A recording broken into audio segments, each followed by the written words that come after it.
Good morning friends, কি খবৰ আপোনালোকৰ? নিশ্চয় ভালেই।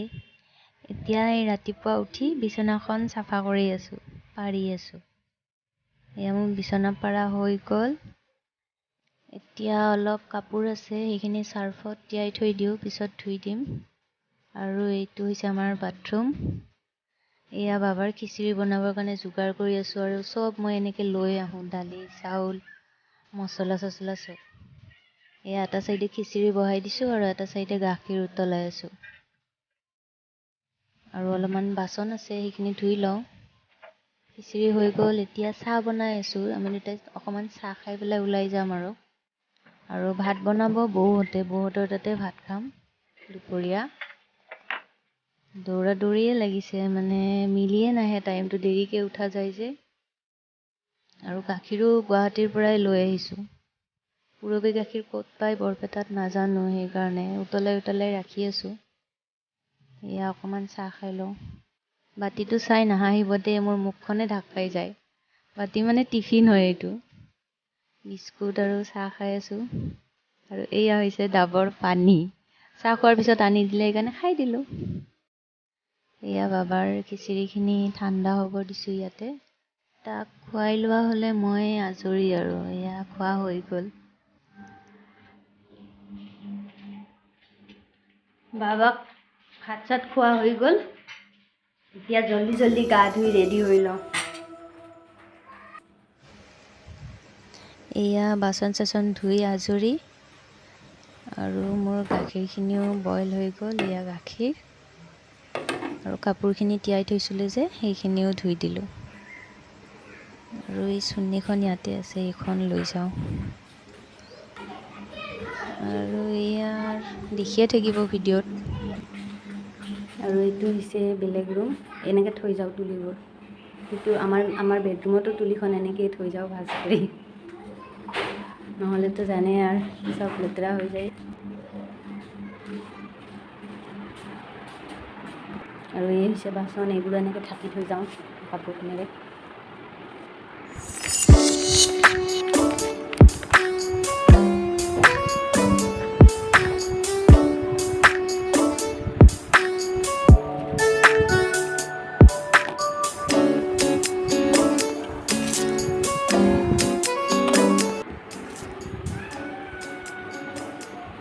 বাবাক গা ধুৱাই দিব লাগিব, সেইকাৰণে এইখিনি ৰেডি কৰি থৈছোঁ। গা ধুৱাই ইয়াতে মুচি দিব লাগিব।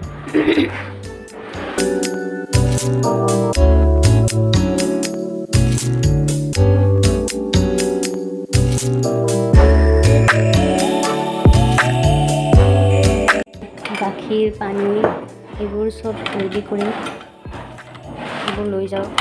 আৰু ইয়াতে চাওকচোন, ইয়াৰ পানীৰে উতলাই দিছোঁ, কিন্তু কেনেকুৱা কিবা বগা দাগ হৈ গৈছে। এইবোৰ কিবা দাগ এনেকুৱা হৈ যায়, কিবা বগা আইৰণ নেকি। উতলোৱাৰ পিছতো এনেকুৱা দাগ হৈ যায়, সেইকাৰণে আমি এই পানী খাওঁ। আৰু এই বাবাৰ পানী গুৱাহাটীৰ পৰাই বইল কৰি লৈ আহিছোঁ। ইয়াৰে পানী খোৱা নাই বৰ্তমান। তাত ভয় লাগে, বহুত আইৰণ আছে, আৰু কিবা বগা আইৰণ। অকল এইটো বটলে নহয়, 3-4টা বটলত এনেকৈ ভৰাই আনিছোঁ তাৰ কাৰণে।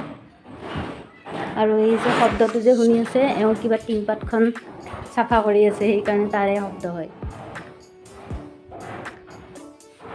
এতিয়া অকল গাখীৰটো ল'ব আছে।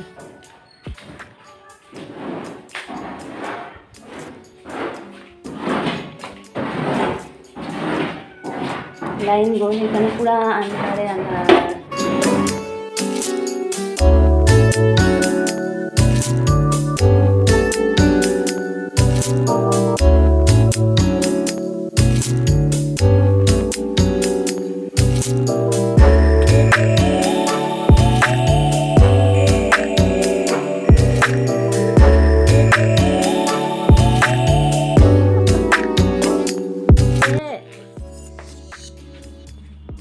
আজি আমি গা ধুওঁতে কান্দি দিছোঁ দেই, আমাক কোনে গা ধুৱাই দিছে? কোনে গা ধুৱাই দিছে জান?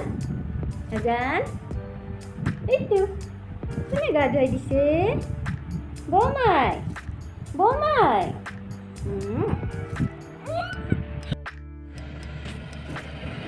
আমি এতিয়া যাব ওলাইছোঁ গণকৰ তাত।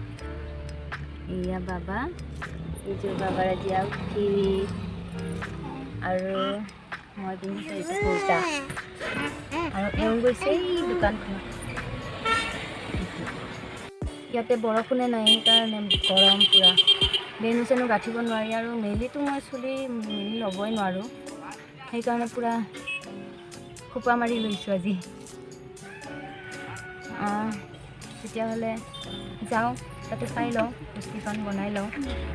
ডাল আমাৰ এওঁ ৰুইছিলে, এতিয়া ইমান ডাঙৰ হৈ গৈছে। কিমান বছৰ হ'ল গছডাল ৰোৱা?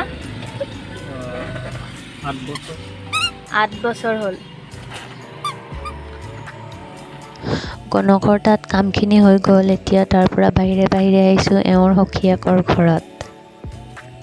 সিহঁতৰ ঘৰৰ পৰা আৰু বাহিৰে বাহিৰে ৰাসলৰ থানত সোমালোঁ।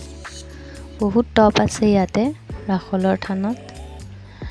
আৰু এওঁ আৰু বাবা গৈছে ভিতৰত সেৱা কৰিব আৰু মই নগ'লোঁ, কাৰণ মই চুইজাৰ পিন্ধি আহিছোঁ। চুইজাৰ পিন্ধি আৰু ভিতৰত যাব ভাল নালাগে ন, সেইকাৰণে নগ'লোঁ আৰু বাহিৰৰ পৰাই সেৱা জনালোঁ। এয়া বাপেক পুতেকৰ সেৱা কৰা হৈ গ'ল, আহি আছে। তাৰ পৰা আহি ভাত পানী খাই পেলাই এতিয়া 4টা বাজিছে। এতিয়া যাব ওলাইছোঁ হাউলি বাইদেউহঁতৰ তাত। এয়া গৈ আছোঁ, চাওকচোন কি ধুনীয়া দেখা হৈছে আজি আকাশখন।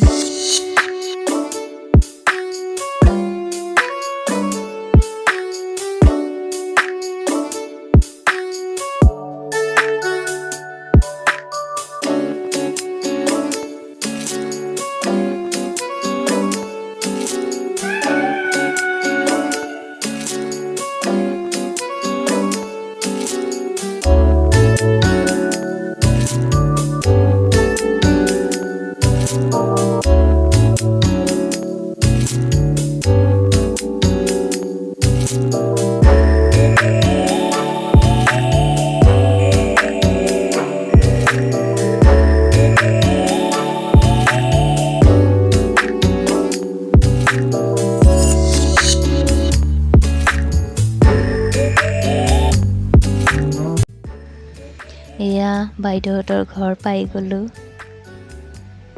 এইটো হ'ল বাইদেউহঁতৰ ঘৰ। আৰু বাবা গাড়ীতে টোপনি আহি পেলাই ইয়াতে শুৱাই থৈ দেউতাকে ৰখি আছে। আৰু এই যে টিকলি মাইনাজনী দেখিছে, এইজনী হৈছে বাইদেউৰ জাকৰ ছোৱালী।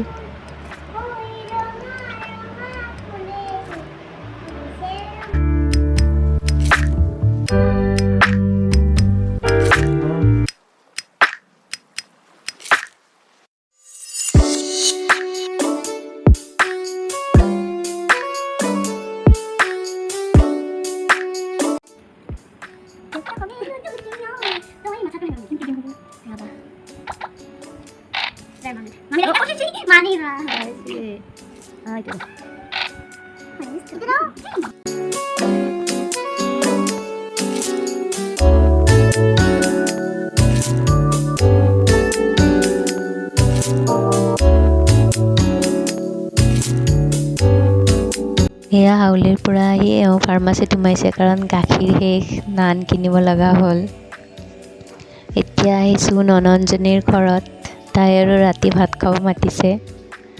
ইমান ভাল পাইছে নহয়, এইখন গাড়ীখন দিছে তাই, এইখন লৈয়ে খেলি আছে। আৰু কাপোৰ চাপোৰ অকণমান খুলি দিছোঁ, দিনটো পিন্ধি আছে যে।